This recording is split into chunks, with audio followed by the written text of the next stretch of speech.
Hello, welcome to this video. On this video, I'm going to be going through the 10 greatest live albums of all time, in my opinion, and I will be ranking them from 10 to 1. This is a more of an objective attempt to create a list, but in my objectivity, I think all of these albums we could describe as rock albums. Rather than soul albums. There's a whole bunch of incredible soul albums, reggae albums that are absolutely brilliant. And I have created an honourable mentions list, which I will go through at the end. But I think the reason why the rock albums have come out so highly is because rock music has a visceral energy that often can only be recorded in a live setting.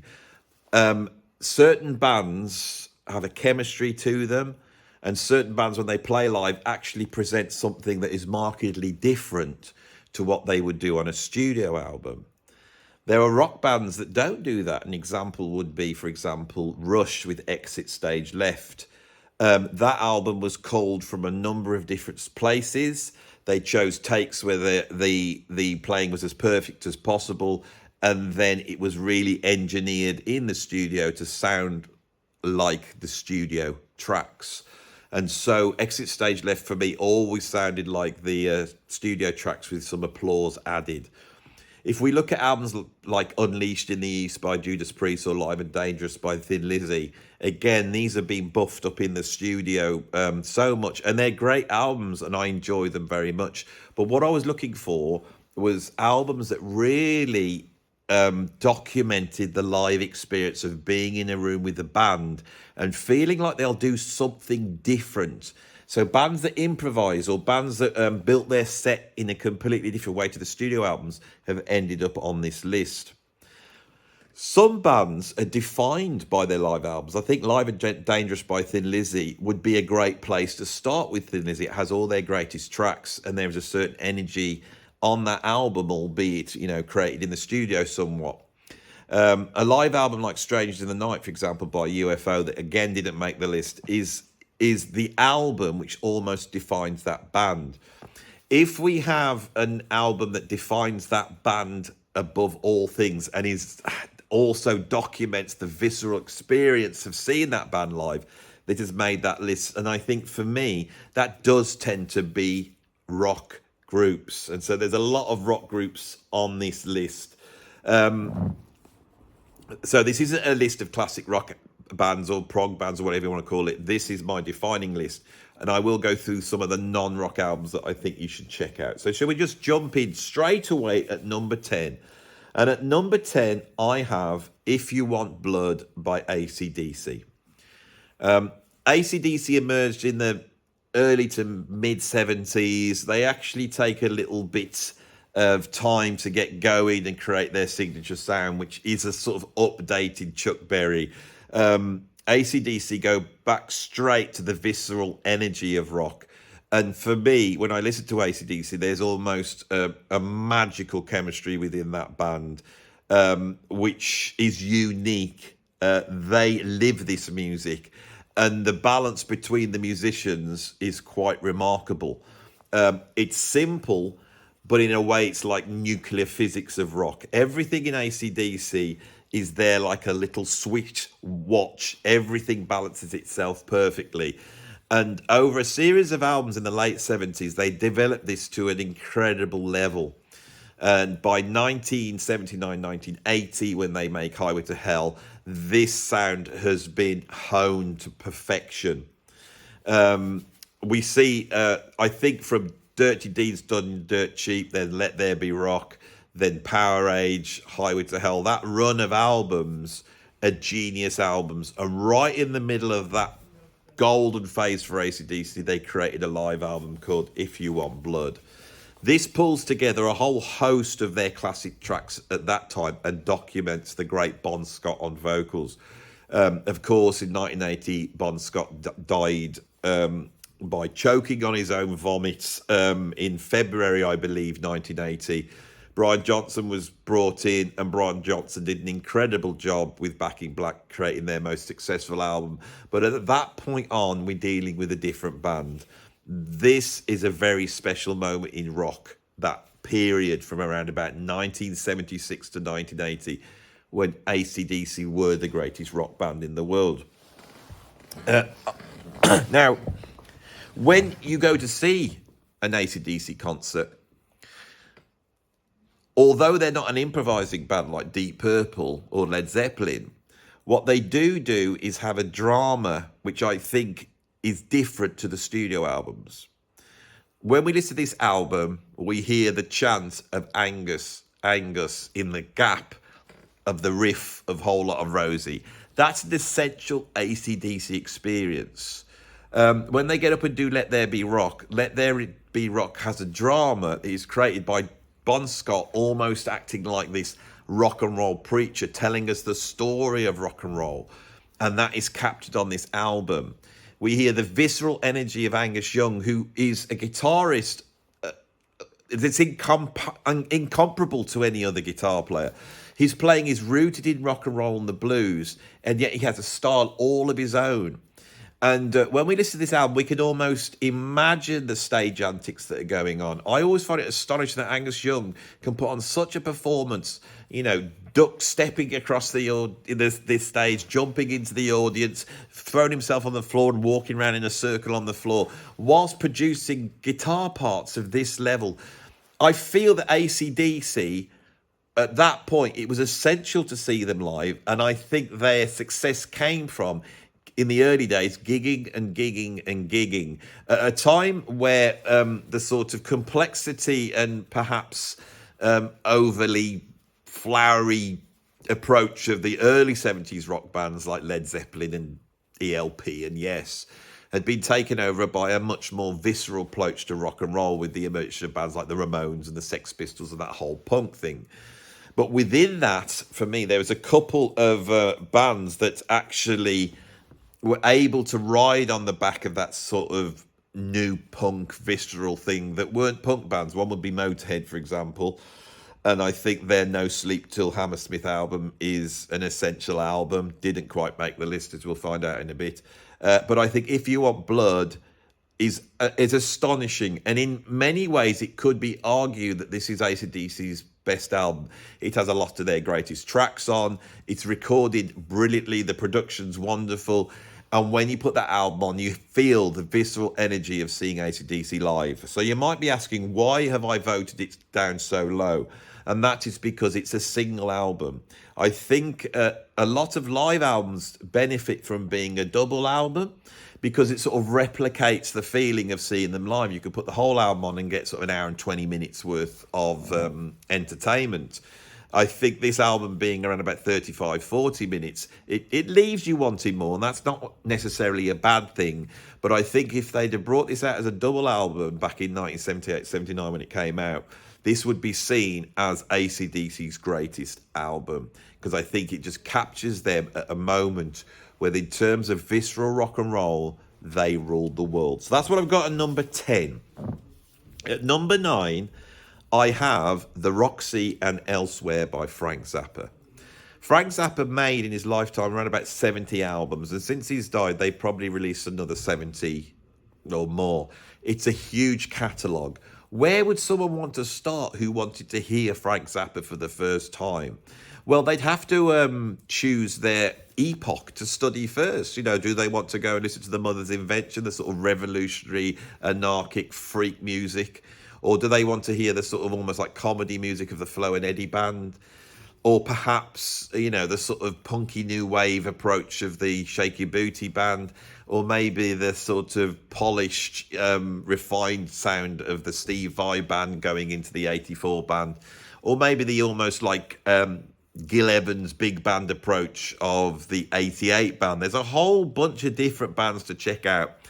For most people, me included, the greatest of Frank Zappa's bands is what I call the George Duke band. It's the band that he formed after he'd had his accident and made albums like the Grand Wazoo and Waka Jawaka. And then he forms a band, and this band is very influenced by, to some extent, progressive rock, although Zappa was himself a pioneer of progressive rock. But much more, it was influenced by the jazz rock fusion and funk that was going on at that time. By 1973, he was able to bring in musicians that were able to really add something to his incredibly complex arrangements, and had the skills to not only play those complex arrangements but improvise at a level that was comparable to jazz and jazz rock fusion, but also to be able to sing and dance and create that great entertainment. Now, I've always said that the album to start with Frank Zappa is One Size Fits All, which is sort of the final album of this 73 band of the George Duke Band. But for many people, regardless of live or studio, the album that they love is Roxy and Elsewhere. Now, Roxy and Elsewhere was originally going to be a film, and they filmed that, and it didn't quite work out, but Zappa had these incredible recordings. The band had gigged a lot, and by that time, it had two drummers. Ralph Humphrey was still in the band, along with Chester Thompson. This double drum approach doesn't happen on the other albums from that period. If you listen to One Size Fits All or Apostrophe or Overnight Sensation, we either get Ralph Humphrey or Chester Thompson. But this double drum approach is incredible. It influenced Genesis. I mean, Genesis not only went to two drummers after Peter Gabriel left, but actually brought in Chester Thompson to be that drummer from the Zappa band. This album is a little bit of a cheat. Some parts of it are purely live, and at that point, that band is an incredible live band, able to turn on a tiny 2-penny piece or whatever it is they turn on in America, and they're astonishing. But also, Zappa went in, and on some of the tracks, he overdubs in extra parts and tightens them up.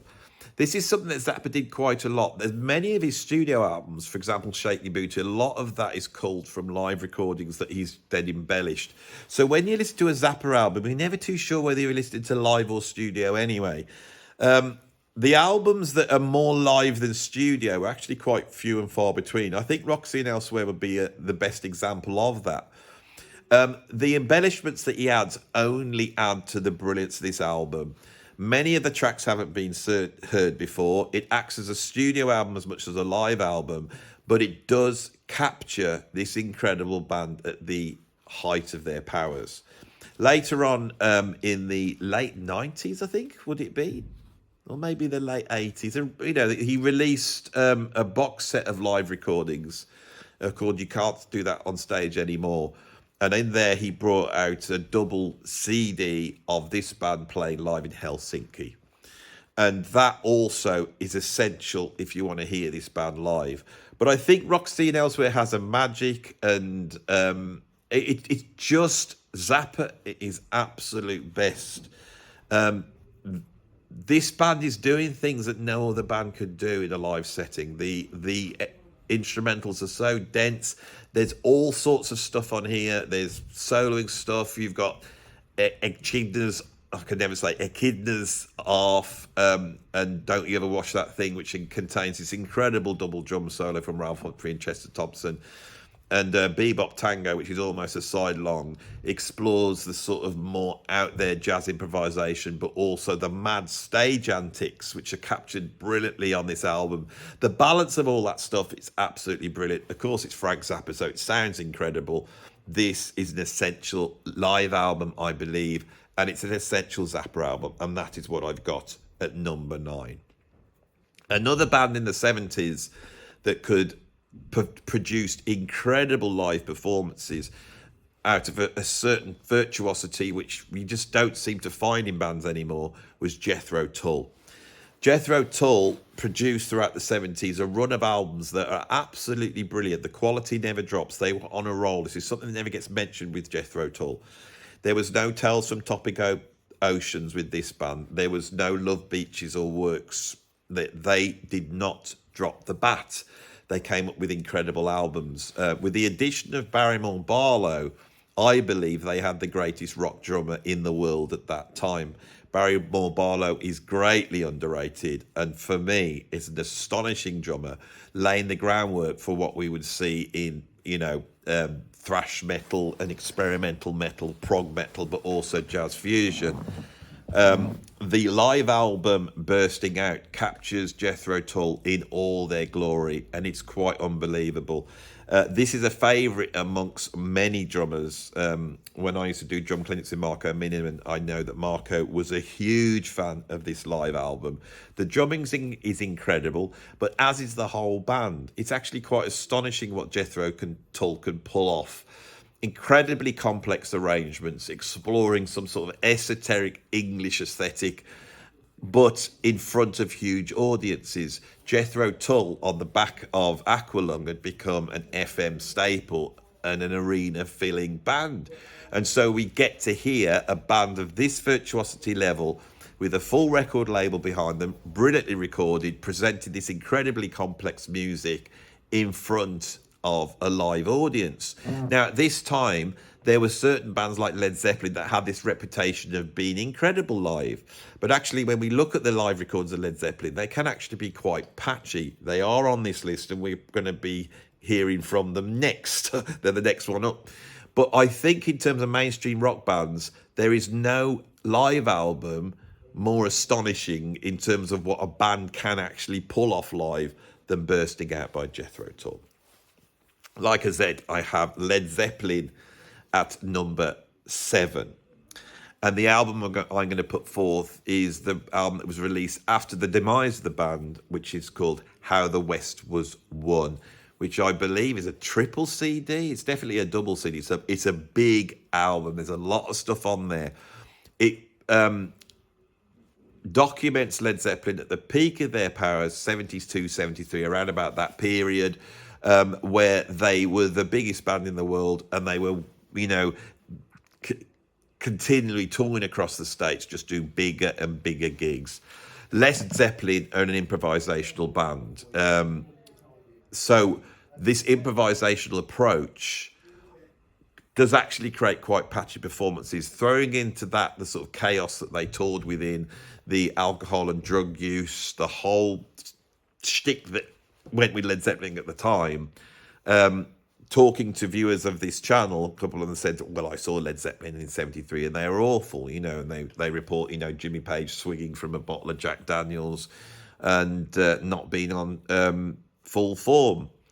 This, however, captures the band at the peak of their powers. Now, these recordings were made in the 70s. They were not used. They sat on the shelf. And I think at the time, Led Zeppelin felt that as a live album, they had to produce the definitive live album, which they did with Song Remains the Same. But for me, Song Remains the Same is a poor document of Led Zeppelin live, although it does have some incredible moments. The film itself was a little bit of a disaster with 2 directors working on it. The first director not actually getting that much great footage from the band. And so, Led Zeppelin 3 years later had to go into a sound stage and replicate the live shows. If you watch the live footage from Song Remains the Same, what you do see is that there's a difference. There are close-ups where Robert's hair looks different, and John Paul Jones is wearing a very conspicuous wig because he'd gone and got his hair cut. And this wig is absolutely ridiculous. It's so ridiculous that this wig has actually inspired me to do a whole video that I'll be doing soon, where I look at the sort of history and I rank the greatest wig use in rock and roll. But we're getting silly, and this is not a silly video, it's a serious video. So Song Remains the Same does not really get that band at the peak of their powers. I think it was recorded over a couple of gigs, but what you have is How the West Has Won is it's culled from a number of different gigs, and Jimmy Page was able to go back in, I think, with a better idea of what made Led Zeppelin so great. And with Led Zeppelin, it wasn't perfection. And so what we have with How the West Have Won is a band that is quite raw, and we could feel the sort of development and flow of these tracks. Now, it's very interesting to compare this with the album that's the BBC put out of the recordings that they made of Led Zeppelin in the 70s. Some of those are earlier, so you can track the development of certain songs. But I think by 1973, it's arguable that with the first four albums, 1, 2, 3, and Untitled, and then Houses of the Holy, they had really covered the vast majority of their brilliant material. Physical Graffiti was culled from a lot of those sessions. And then we really get two albums after that, Presence and In Through the Outdoor. But I think Led Zeppelin is in a different place then. It's quite remarkable. The real heavy lifting that Zepp did was from 69 to 71. In that period, they changed the history of rock and roll. It's a 2-year period. In fact, if you really look at the time, it's even less. It's quite astonishing. So when this album was recorded, they were at the peak of their powers, and certain things that they did live had been honed to a brilliant point, a visceral point.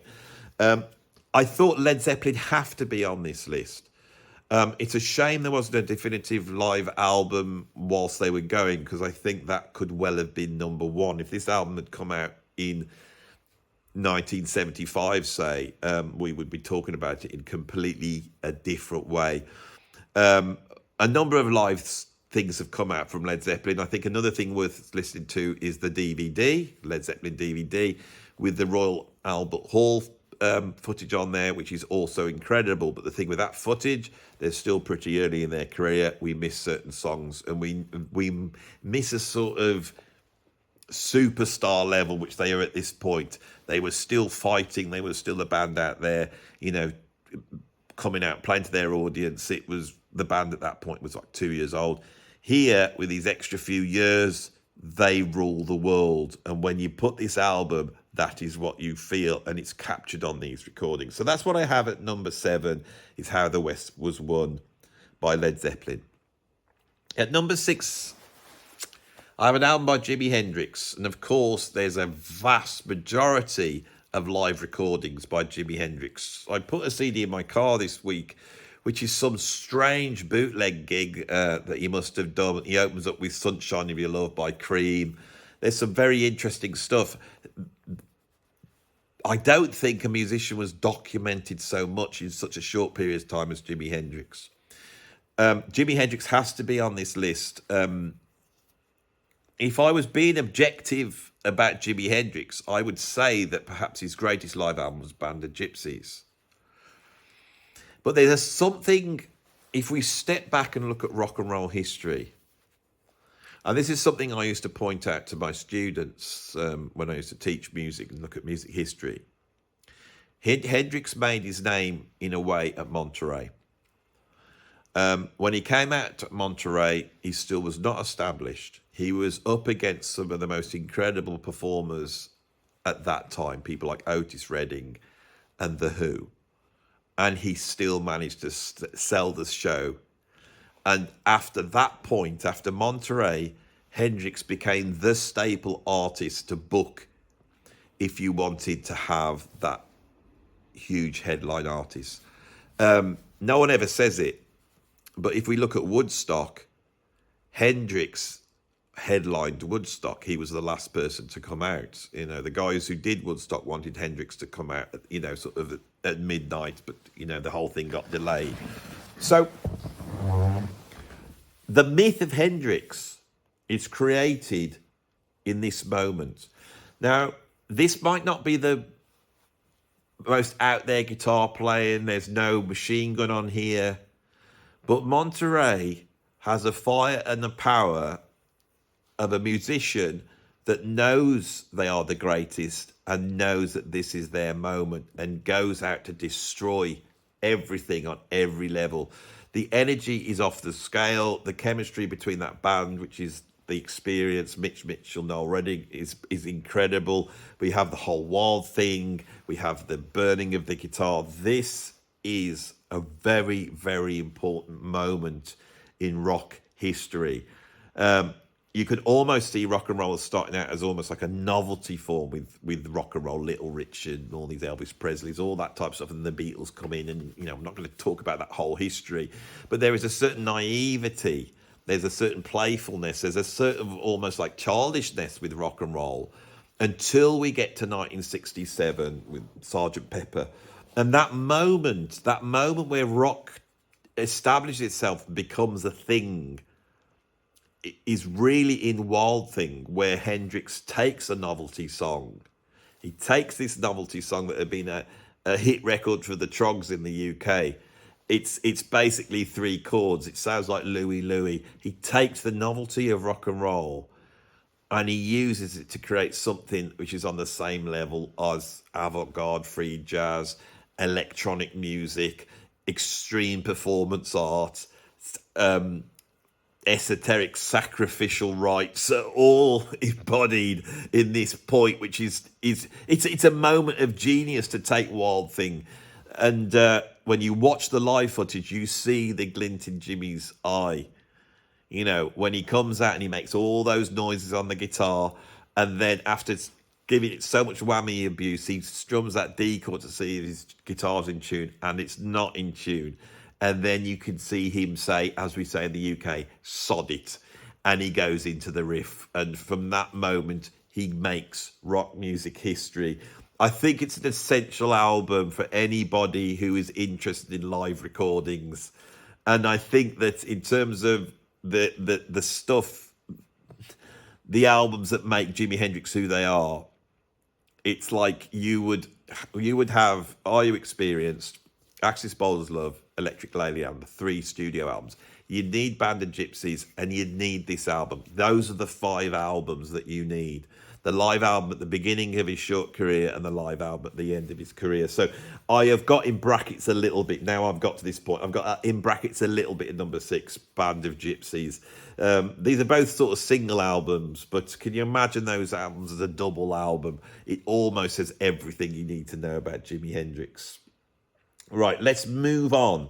At number 5, I've got an album that I don't know so well, but I know it's an incredible album. And when I did my sort of greatest rock albums list, which this really is, I can't help it, but it is, so many people called for this album to be on the list. And I went back and thought about it and said, yeah, you didn't put it on this list. You know it's one of the greatest live albums of all time, but you didn't put it on this list because you don't know it so well. So at number 5, I have the Alman Brothers live at the Fillmore East. The whole blues rock thing we could see as really getting a foothold in the UK with the advent of Eric Clapton and then Fleetwood Mac and Cream and Free and Led Zeppelin and Jeff Beck. There's a thing going on in the UK. But of course, America has its blues rock bands with guitarists like Mike Bloomfield and all these types of people. When Clapton went to America, he suddenly realised that there was a guitarist out there called Duane Allman. And Duane Allman was a brilliant guitarist, in a way a little bit like Hendrix, someone who understood the form in their guts, an incredible player. Now, the Alman Brothers did some great albums, but when they went and did this gig at Fillmore, it's Fillmore East, isn't it? Of course it is, Andy. They captured, for me, the summation of American folk music, blues rock, and almost like the they nail southern rock. You know, all these bands like 38 Special and ZZ Top and especially Lynyrd Skynyrd, they're going to have their roots in this band. But this band also has a soulfulness. To really understand the Allman Brothers, you need to go and listen to this album. And it captures Duane Allman at his peak. Now, the issue we have here is this album was made, it became a huge success, it cemented the Allman Brothers as being one of the great rock bands, and then just a few months later, Duane Allman is killed in a motorcycle crash, and he's gone.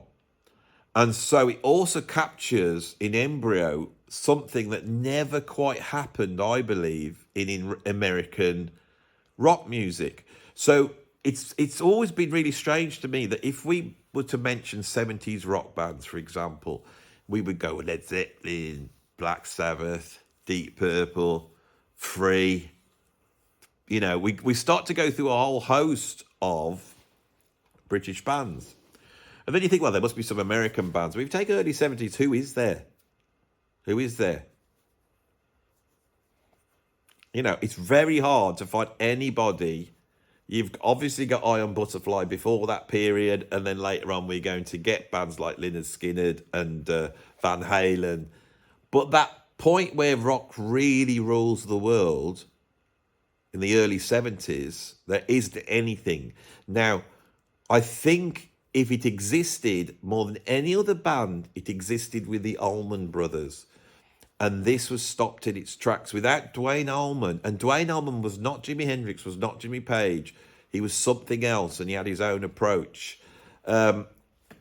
We could argue that, if we listened to Layla by Eric Clapton, but for me, that album is, I know everyone's going to hate me for this, but it's an overrated album. It gets sort of, it gets hobbled by Clapton's, want to sound like an American musician and to delve into that sort of Americana, which I don't believe exists. But we're getting on to much more esoteric subjects now, and I better move back to where we're at.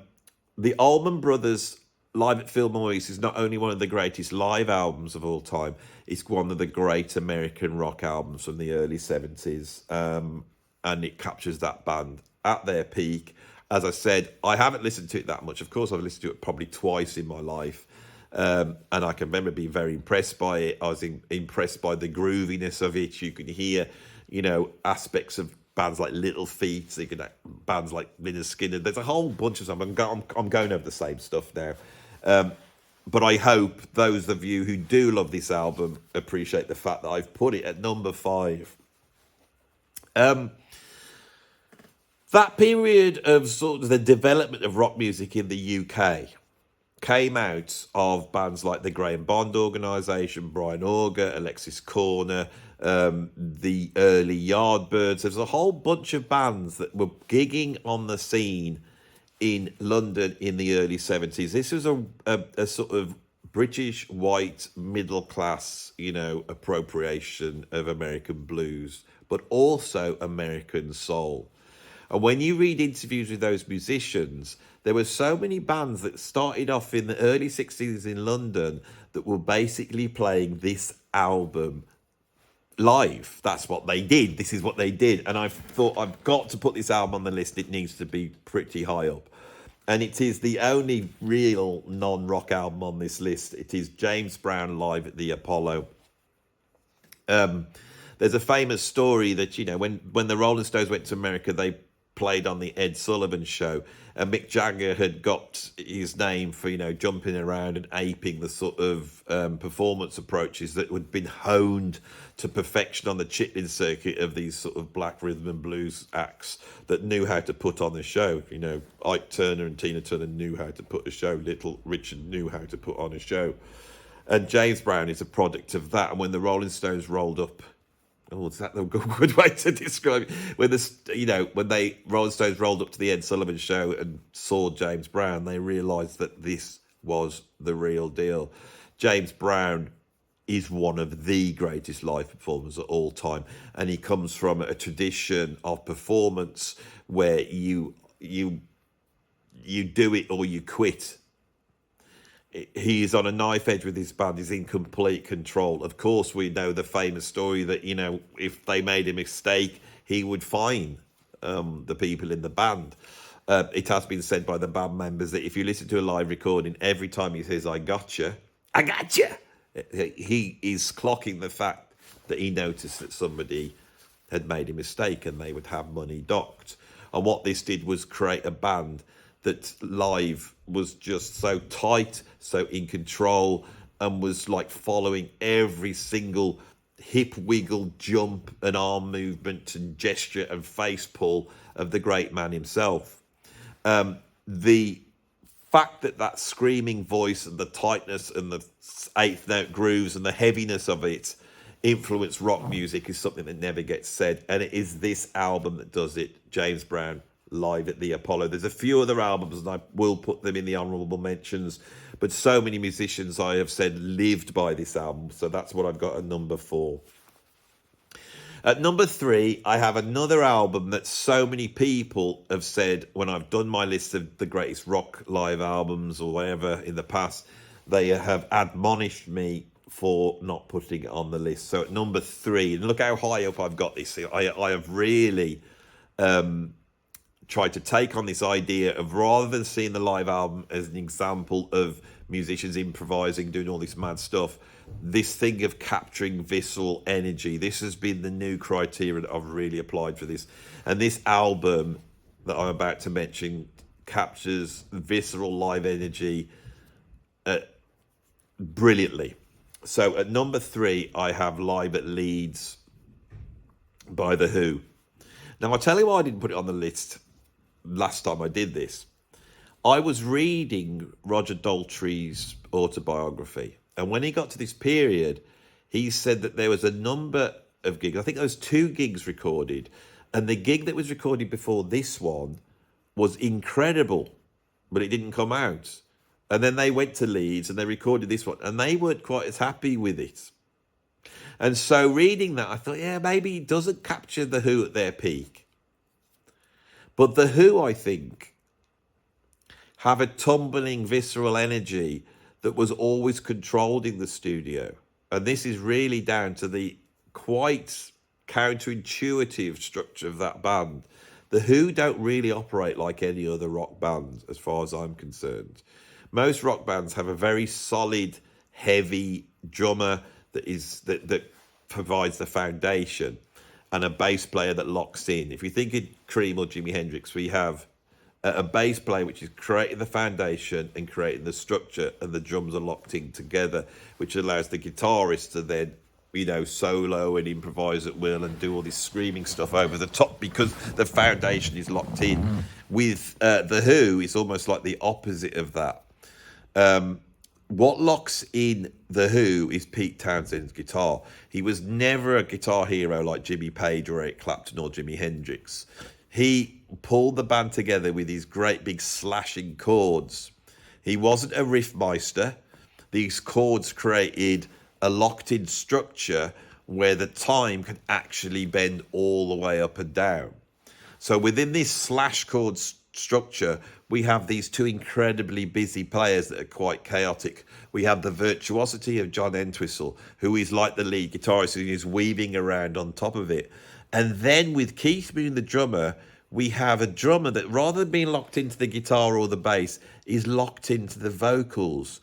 And you feel that Keith Moon is singing along. He's singing. One of the few drummers to do this, and this is why it's so hard to compare him to other drummers. People say, what do you think of Keith Moon? There's people who think Keith Moon's the greatest drummer who's ever lived, and there's other drummers. A lot of drummers think he was actually technically pretty inadequate. But I think what Keith Moon was doing was absolutely unique. The Who obviously had started around about 1964 as a band, and they'd been in existence before then. So they're right at the beginnings of rock and roll, rock music, and they create it on their own terms. The way Keith Moon plays, I find absolutely fascinating. He is all over the place, but it's got structure. And the reason it's got structure is because he's punctuated and reacting a bit like a blues guitarist would react to a singer. That is done on the drums. At a certain point in time, Keith Moon stopped using a hi-hat in rock music. And even in rhythm and blues and jazz, going back to Joe Jones in the Count Basie band in the 1930s, the timekeeper in this music is the hi-hat. When you teach the drums, you go, there's the hi-hat, and someone taps the hi-hat. And once they've got their timing there, then they lock on the bass drums on top of that hi-hat. But it's the hi-hat that keeps the time. It's the hi-hat that provides the personality of so many drummers. If you listen to Stuart Copeland or you listen to John Bonham, the snare and bass drums are in the same place every time. Well, not with Stuart Copeland, because he sticks them all over the place. But on the whole, if you say listen to Simon Kirke or Ian Pace or Brian Downey, those snare drums and bass drums in the same place, but it's the way they play the hi-hat that changes it, whether they slash at it, whether they play it behind the beat. The hi-hat is so important. Keith Moon does not have a hi-hat, so he has to embellish through. I don't even think he's got a ride cymbal either. He's got lots of toms and lots of cymbals, and he goes at it like I wouldn't say a bull in a china shop, but I would say a toddler in a music store. That's how he goes at it. You know, if a kid walks into my drum studio and they're about 5 or 6, they pick up the sticks and they play the drums in a completely intuitive way, which is like Keith Moon. But Keith Moon's genius was to be able to do this and never get in the way. And it's actually quite astonishing. They honed this live. Now, the chemistry within The Who builds up to a certain point as they play through the 1960s and they develop their sound. But by the mid 70s, they're starting to lose their way. Keith Moon is literally losing the plot. And I feel once Keith Moon goes, The Who were redundant. I hate to say it, but I do think that. I don't think they ever were what they were before. And that's happening already. So what we have with Live at Leeds is a live album that documents The Who at the peak of their power, and it's almost unique because you don't necessarily get that on the studio albums. Pete Townshend's a brilliant songwriter, and Pete Townshend has a conceptual idea of rock music which is comparable to progressive rock. There is a detail and control on the live albums which is absolutely wonderful, and thus those of us who like Tommy and Quadrophenia and all these incredible albums, that is what we're appreciating, is his artistry, Pete Townshend's artistry in the studio. The album that came out at the same time as this, roughly, Who's Next, is one of the great studio albums. I've never been a huge fan of Who's Next, but, you know, when you listen to Baba O'Reilly, I Won't Get Fooled Again, the way they integrate all these synthesizers, and it's all very controlled. And after this point, we get to, you know, some live gigs where they've had to gaffer tape a pair of headphones to Keith Moon's head so he can play along to these pre-recorded tracks with all this stuff on, which I think is the worst thing you could do to Keith Moon. But on Live at Leeds, it captures that sound. An absolutely brilliant album. And I think this is perhaps the second greatest capturing of a live band, the visceral energy of a live band. But the album I've got to number 1, I think, is unsurpassable, and it's going to surprise everybody and upset everybody, but we're not quite there yet. But if you are starting to lose interest, I might have just piqued your interest to stay around. At number 2, I had, what was my gut feeling should be number 1. When I first thought of this list, I thought this album has to be number 1. It is Made in Japan by Deep Purple. Now, the way I'll tell you this story is by telling you a story, which is a bit name-droppery, but that's why some of you call my thing. In 2000, I played the Cambridge Folk Festival with Robert Plant. We had Chris Difford from Squeeze opening up for us, so it was a very prestigious event, one of these things I'm pinching myself thinking, I can't believe I'm here. And before the gig came out on, I went to get something to eat backstage in our little tent with all our food. There was a couple of guests there. There was Bob Harris, the guy, Whispering Bob Harris, who presented the Old Grey Whistle Trust here in the UK. And he was chatting with the great Roger Glover from Deep Purple. And I sat next to Roger Glover and I turned around and said, Roger, I am, or Mr. Glover probably, Mr. Glover, I am a huge Deep Purple fan. I love them. And we started chatting about the Deep Purple, the Ian Gillan version, which is when Roger Glover was in the band, obviously, which is the great lineup, of course, and then playing live. And he went into the story of Made in Japan. Now, he started off by telling me this, that he wasn't really a bass player, that he was a folk guy, and he was a guitarist, and he'd been, started to play bass in various bands, but that he approached the bass in a very functional way. Again, we have this idea that we've just talked about this sort of, these bands that were able to spin out, having this very control thing. Roger Glover is not a flashy player. No one will ever mention him in the same, realm as a sort of great bass players like, Jack Bruce or John Entwistle. But he's always playing the perfect thing. One album that changed my life completely, and there's a number of them, would be the Deep Purple album, Deep Purple in Rock, which was recorded when Ian Gillan had just joined the band in 1970, and maybe a couple of recordings in 1971. So it's all full of, long improvisations on tracks like, Ring That Neck and Mandrake Root. And hearing a band stretching out, because they stretch out on that album even more than they do on Made in Japan, and I found that fascinating. So by the time we get to 1973, when they record Made in Japan, they do have some incredible albums under their belt. They've got Deep Purple in Rock, and they've got Machine Head, and these contain classic tunes like Smoke on the Water and, Speaking and all these incredible things. And that improvisation, that almost like jazz-like improvisation that had been so important to their sound in 1970, had been honed down. And I think when this album was recorded, again, and this is something that comes over, because bands can make great studio albums, but there was always a point in that band's career when they are at the peak of their powers. And going to this list, I'm starting to realise this is key.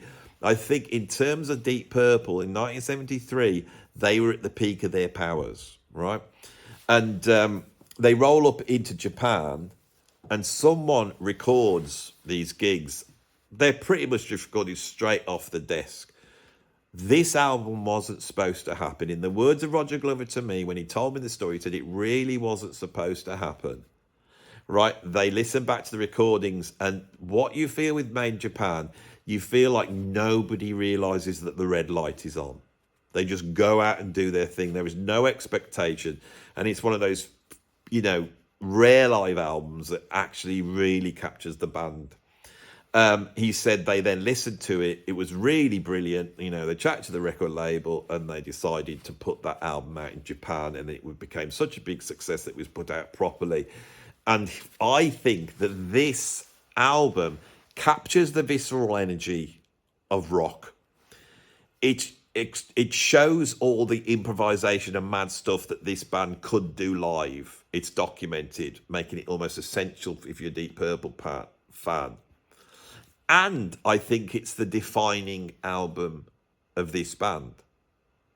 Right, I really do. When you do a ranking video, I put Deep Purple at number 1. Maybe Machine Head number 2. I'll then have Come Taste the Band at number 3. I may even have that at number 2 because I do love that album. But I grew up listening to Deep Purple in Rock, Deep Purple Live in London, which was another recording that came out after that date, which was a recording of the Coverdale Band, and Made in Japan. All right, those are the albums I had. Then I think I had In Rock. I'd got Machine Head on cassette. I'd got Fireball on cassette. I wasn't too fussed about going and buying those on vinyl. And Come Taste the Band I had on vinyl, which I absolutely loved because I was a big Tommy Bolin fan. When I step back and look at it, their greatest album is Made in Japan. Deep Purple, of the sort of classic rock bands in the early 70s, Sabbath and Zeppelin and all that type of thing, were perhaps the greatest live band. They really could play. So I've got that at number 2. So we're at number 1 now. You're not going to believe what I've got at number 1. You ready for this?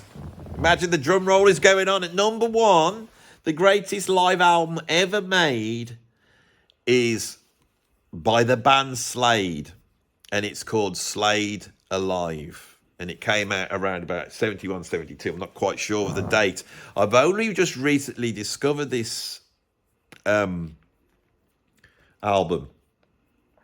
I grew up with Slade. They went on. They came out in the early 70s. In the UK here, they were like the biggest band in the early 70s. They've had, hundreds, but they've had a lot of top 10 hit singles. They wrote the biggest Christmas song that we have here in the UK. They had their own film. They were one of the biggest bands of the early 70s, but they never quite made it out in the States. And so I have been reluctant to talk about Slade on this channel. Recently, I have befriended their drummer, Don Powell, who is an incredible drummer, but also a brilliant raconteur. And he's been on this channel twice now. And so I knew all the hits of Slade. I knew how great tracks like Come On, Feel the Noise are and all that type of stuff. I know, which is probably the one track that is known in the States because of the the cover by, is it Quite Right? I can't remember. Some dodgy 80s band did a cover of it in the States. It was a huge hit. I knew they were a great band, but in chatting to Don, I thought I'd go and check the albums out. So I start to listen to the albums, and they start off as Ambrose, Slade, and they've got a touch of this sort of psychedelic about them, and then they develop their own type of rock music, which is very heavy. Right? Is you've got Noddy Holder's incredible voice, this screaming voice that sounds, is equivalent to Bon Scott. Don Powell's incredible heavy drumming, which is on the par with John Bonham as far as I'm concerned. And Jimmy Lee's virtuoso bass playing, and he was an incredible musician. He's an incredible musician. And then you got Dave Hill, and if you listen to their early albums, hit record after hit record, absolutely incredible. Then I put on Slade Alive, and Slade Alive is like being punched in the face by rock music.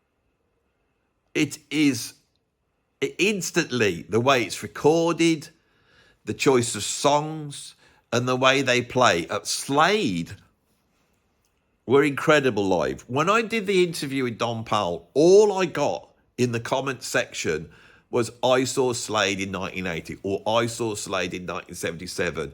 It was the greatest live gig I've ever seen. And so this really inspired me to make this list. I thought, there is the definitive live album. There is what rock music's all about. It's embedded in this album, Slade Alive. Go and check it out right now and come back and tell me what you think. It's incredible. So that's what I've got at number one. Right, shall we get through some of the honourable mentions? Right.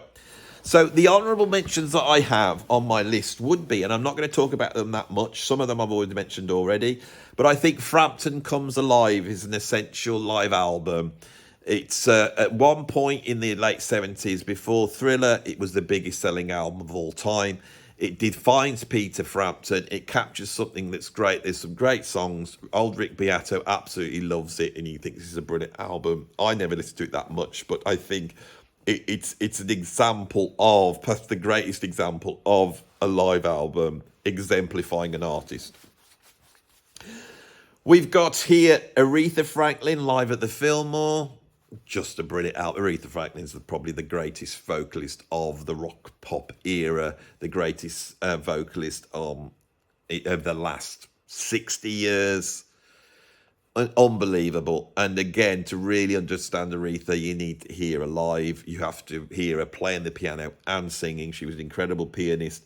Live at the Fillmore was so influential. The grooves are so heavy. So that's another album that I felt should nearly have made this list, and nearly did. These are all the ones that nearly made the list. In the late 80s, I joined a reggae band called Capital Letters. Of course, I had no idea about reggae, so I said to the guys, "What is there an album I can listen to understand reggae?" And they said, "Yeah, there's only one album we need, and it's Live by Bob Marley and the Wailers." And I went and bought it, and for about a month, it was all that I listened to, and it's incredible. I'm not a huge Bob Marley fan. I'm not a huge reggae fan. I do like it, but I'm not a huge fan of it. But this album is just unbelievable, and it's because you get to hear the Wailers, and you get to hear Peter Tosh's brilliant Eric Clapton influence guitar playing, and then you get to hear the way the rhythm section works. And I picked up the whole sort of structure that you get of where the bass does. The bass is played on the one, and where the drops go, and it's all so completely different to rock music and hard to get. So Bob Marley and the Wailers live, absolutely incredible album. I've also got Live at Budokan by Cheap Trick. I used to be a big Cheap Trick fan in the early 80s. You know, I still think that Dream Police is one of the greatest songs ever written, one of the greatest rock songs, and veers into areas that we could only describe as progressive rock. They made a whole ton of great albums, but of course, the album that defines them in the same way, say, Highway to Hell, Back in Black defines AC/DC, or the way that, I don't know, Thriller defines Michael Jackson. The album that defines Cheap Trick is a live album, and it's live at Budokan, which is it's a great album. An incredible band. I haven't talked about Cheap Trick that much on this channel. I don't know that much about them, but I was a fan of them. They're very idiosyncratic, they're interesting, and they do all that stuff. You know, there's a little bit too much of a new wave approach for me, I think, sometimes. But yeah, it's a great album. This next album is one of my favourite albums of all time, and it is Free Live. What can we say? Free, they are the underrated early 70s British rock band, aren't they? You know, nobody sounds like Free. In terms of a band, a cohesive band sound, they outdo Zeppelin, they outdo Black Sabbath, they outdo Deep Purple. There's nobody like Free. They sound like perfection all the time, and when they played live, they stretched out. Think of that incredible bass playing from Andy Fraser on the live version of Mr. Big. You know, think about Simon Kirk's like huge spacey drumming, which sounds so tight in the studio, but sounds so huge when you hear it live on Free Live. Free Live is one of the greatest live albums ever made. I've got Live and Dangerous here by Thin Lizzy. It's my favourite Thin Lizzy album. I put it here. Go and check it out. It's absolutely incredible. But there is, you know, a theory that it was fiddled about with quite a lot in the studio. So, you know, that's why it didn't quite make the list. And I've said this over and over again, and I'll say it again here. In the early 80s, I bought an EP, a 12-inch by Thin Lizzy, and it was called Thin Lizzy Killers, and it was also recorded live. It's got Bad Reputation on all those tracks. That has not been fiddled around with the studio, and is absolutely incredible. The sound of it is more harsher and in your face than Live and Dangerous, and the playing's unbelievable. And it has on that EP a drum solo by Brian Downey, which is the greatest rock drum solo ever recorded. You know, the classic rock drum solos, you've got the Toad, you've got like Tank by Carl Palmer, you've got like Moby Dick, of course, you've got the Mule. It's always one word, isn't it, with these drum solos? Well, I think on Bad Reputation, Brian Downey does a solo. He does it on Live and Dangerous. It's brilliant there. But I'm telling you, the reason it's there, if I could have put it on the list, if it was an album, the EP Killers by Thin Lizzy is unbelievable. And Thin Lizzy fans, I don't know this, if they have brought out a live album now called from those same recordings, please let me know.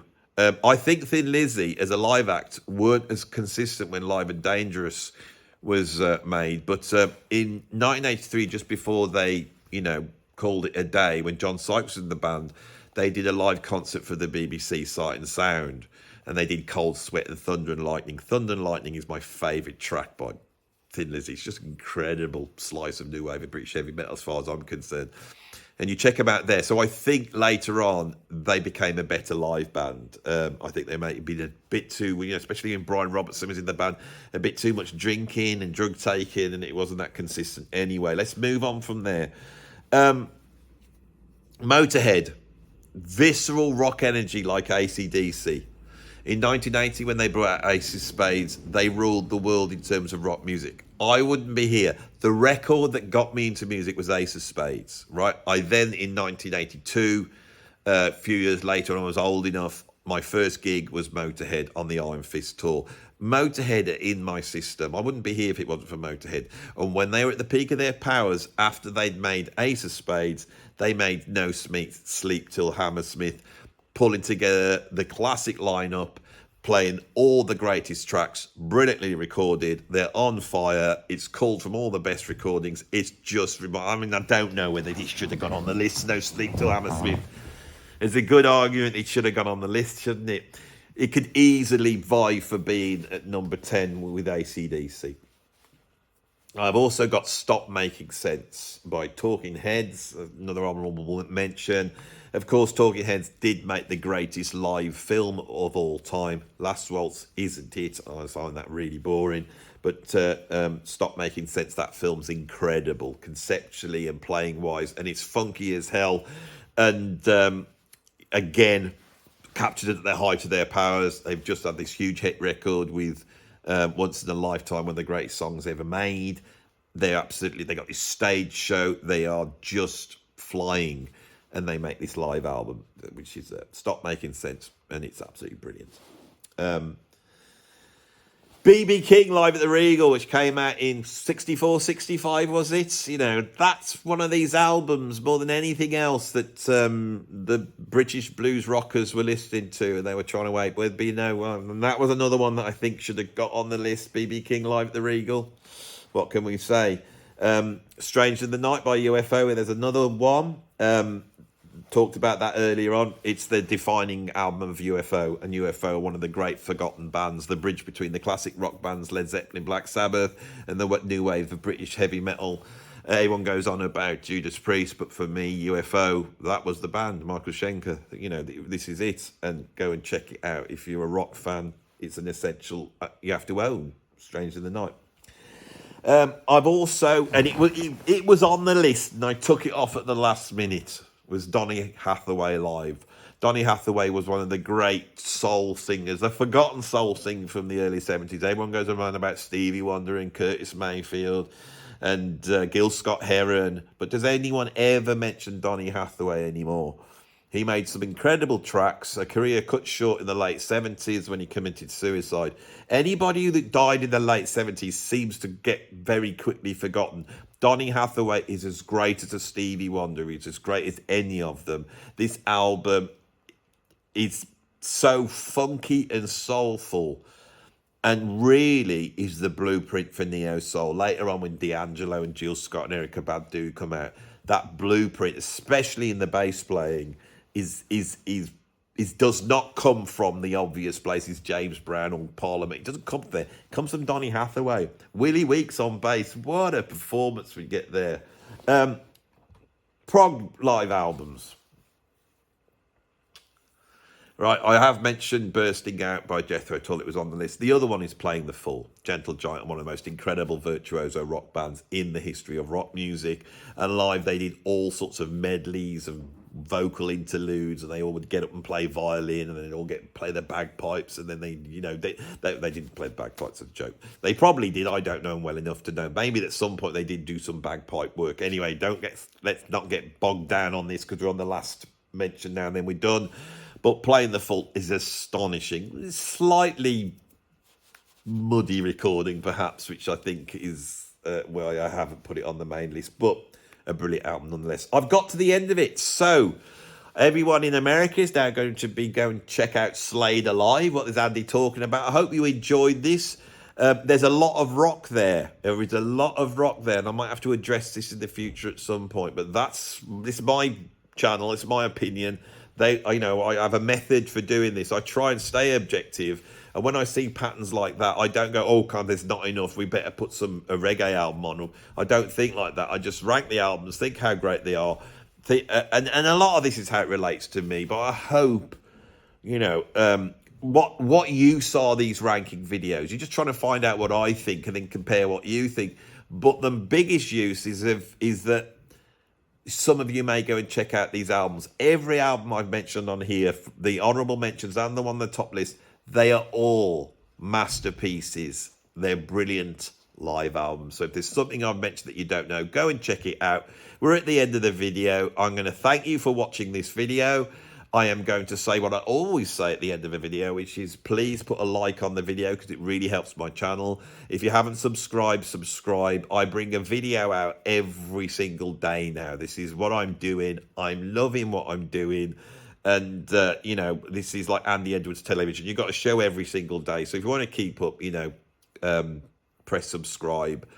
If you want to support me, you could go and become a Patreon, and you can become a free member. And there's a lot of stuff there for the free members, but there's even more stuff for the paid members. And once you become a paid member, you can access the Andy Edwards WhatsApp group, which is really happening. And it's the place to be if you're a music fan or a musician. I tell you that now. It's nothing to do with me now. They are just there making their own thing up on that thing. It's absolutely brilliant. Or you can put some money in my PayPal tip jar. I'm sat in my new studio, which is supported by the Jellyman's Heritage Arts charity, and there's also a link to the charity down below. I mentioned this because it's freezing cold in here. I'm sat in my coat. I don't think I can take it anymore. I'm going shivery. I need to go for a wee.